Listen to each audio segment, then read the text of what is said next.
Baik, perkenalkan nama saya Elgasio Juliado Fretes, Tambuk L131818356. Pada hari ini saya akan menjelaskan cara penggunaan GPS dan sunto tanden atau biasa bisa dilihat ini sudah ada klinometer dengan kompas. Baik, yang pertama ini adalah GPS atau biasa dikenal Global Positioning System. GPS merupakan navigasi berbasis satelit yang terdiri dari setidaknya 24 satelit. GPS juga berfungsi dalam segala kondisi cuaca dimanapun dunia, 24 jam sehari tanpa biaya berlangganan atau biaya penyiapan. Satelit GPS juga memiliki satelit yang mengelilingi bumi 2 kali sehari dalam orbit yang tepat. Setiap satelit mengirimkan sinyal unik dan parameter orbital yang memungkinkan perangkat GPS untuk memecahkan kode dan menghitung lokasi tepat dari satelit. Penerimaan GPS juga menggunakan informasi dan trilaterasi ini untuk menghitung lokasi pasti pengguna. Pada dasarnya, penerima GPS mengukur jarak ke masing-masing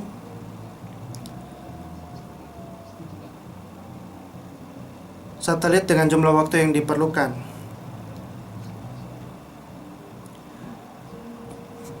GPS akan melacak 8 atau lebih satelit berada di bumi. Beberapa perangkat dapat melakukan semua itu dari pergelangan tangan kita semua.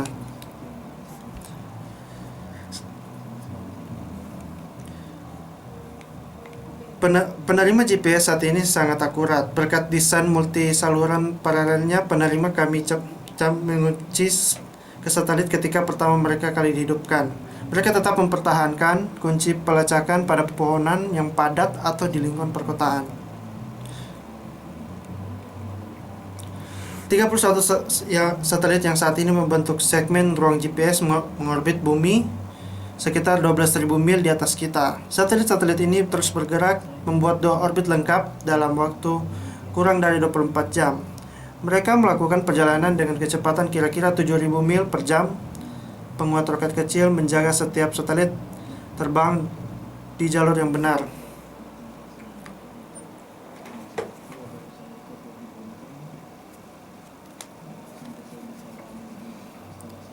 Ini adalah contoh tampilan. Ini kompas. Ini yang belum dikalibrasi. Jadi untuk penggunaan GPS ini kita harus mengkalibrasi dulu GPS-nya agar berfungsi dengan baik.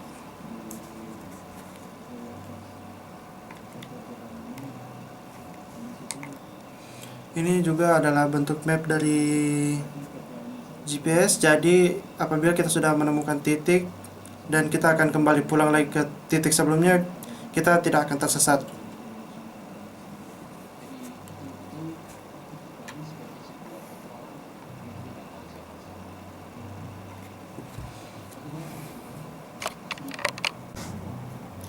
Baik, saya akan menjelaskan yang pertama, klinometer. Klinometer merupakan alat sederhana yang digunakan untuk mengukur sudut elevasi. Dibentuk antara garis datar dengan sebuah garis yang menghubungkan sebuah titik pada garis datar tersebut dengan titik puncak ujung suatu objek. Pada terapannya, alat ini dapat digunakan pada pekerjaan pengukuran tinggi atau panjang suatu objek dengan memanfaatkan sudut elevasi. Klinometer juga dapat dibuat sendiri dengan menggunakan prinsip pendulum. Pendulum adalah bandul atau pemberat yang bergantung pada setas tali atau gantungan yang relatif panjang. Adapun cara membuatnya adalah sebagai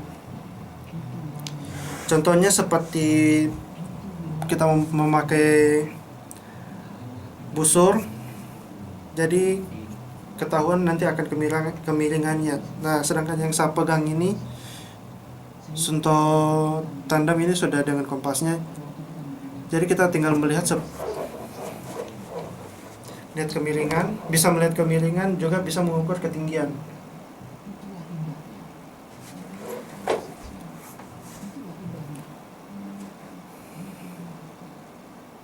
Kegunaan klinometer adalah alat peraga yang dipergunakan untuk menentukan besar sudut elevasi dalam mengukur tinggi objek secara tidak langsung. Ini bisa dilihat, ini bentuk berupa klinometer. Mungkin ini kelihatan ya, mungkin bisa dilihat ada semacam angka-angka.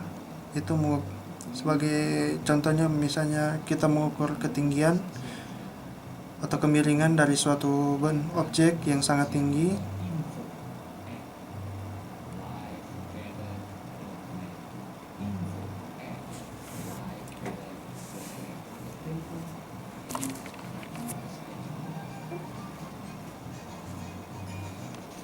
Baik, itu penjelasan saya tentang klinometer.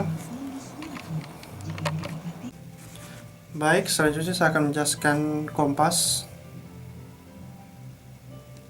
Kompas adalah alat penunjuk arah mata angin. Alat ini menggunakan medan magnet bumi untuk menentukan arah utara, selatan, timur, dan barat. Dalam bidang maritim, kompas juga memberikan manfaat dalam menentukan arah untuk menempuh perjalanan jauh secara aman dan efisien dibandingkan berpegangan terhadap posisi bintang.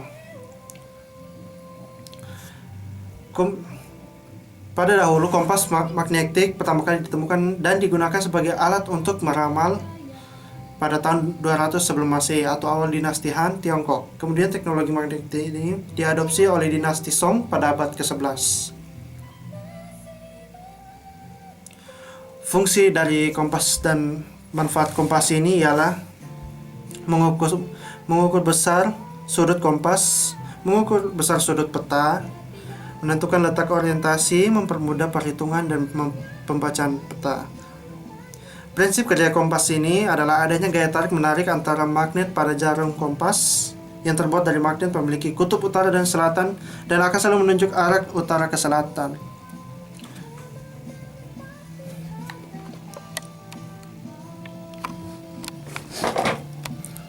Baik, ini contohnya.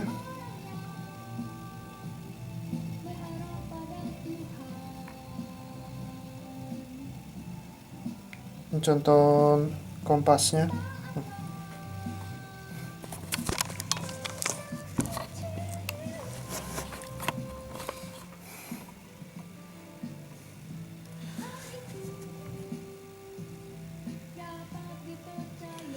Komponen untuk kompas sendiri ialah dial, bagian permukaan yang tertera angka atau huruf seperti jam. Bisa dilihat di sini. Ada semacam huruf dan angka. Ini menunjukkan ke arah mana kita akan, contohnya kita mau ke arah 240 derajat. Terus visir, pembidik sasaran. Terus yang kedua alat penggantung, tempat tali ambil supaya kita gampang menggunakannya. Cara menggunakan kompas bidik, ini salah satu kompas bidik. Letakkan kompas di atas permukaan.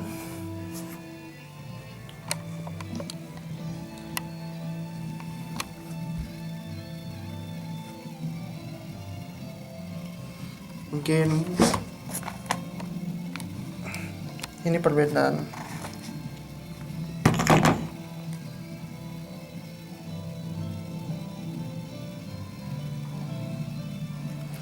Ini juga bisa kita lihat, misalnya kita mau ke arah utara,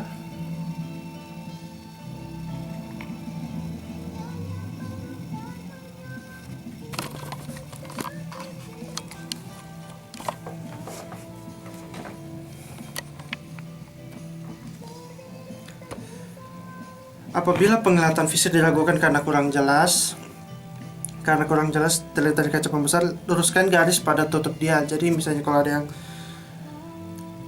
di dalam kompas sendiri ada semacam garis, bisa kalau misalnya bingung antara kacanya kurang jelas, kita bisa membidiknya menggunakan garis ini. Sebelum bergerak menuju sasaran bidik, tetapkan pula sasaran balik, yaitu azimut, back azimut dan back leading. Jadi kalau misalnya kita mau ke arah utara, kita pastikan kita tahu di mana kemana titik yang akan kita kembali atau kita tuju lagi. Dan di kompas ini terdapat ada 11 jenis. Ini yang pertama, ini kompas Sunto atau termasuk kompas bidik juga. Ada kompas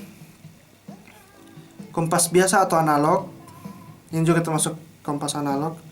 Ada kompas Silva, kompas TAM, kompas digital yang atau kita bisa cari di GPS atau tidak di HP masing-masing. Kompas GPS atau satelit biasa kita menyebutnya ini kayak semacam Google Map, jadi sering digunakan juga. Terus yang kedua, kompas kiblat, kompas nakoda, kompas solid state, serta kompas astronomi. Giro kompas, dan itu salah beberapa kompas yang saya sebutkan. Sekian dari saya, terima kasih.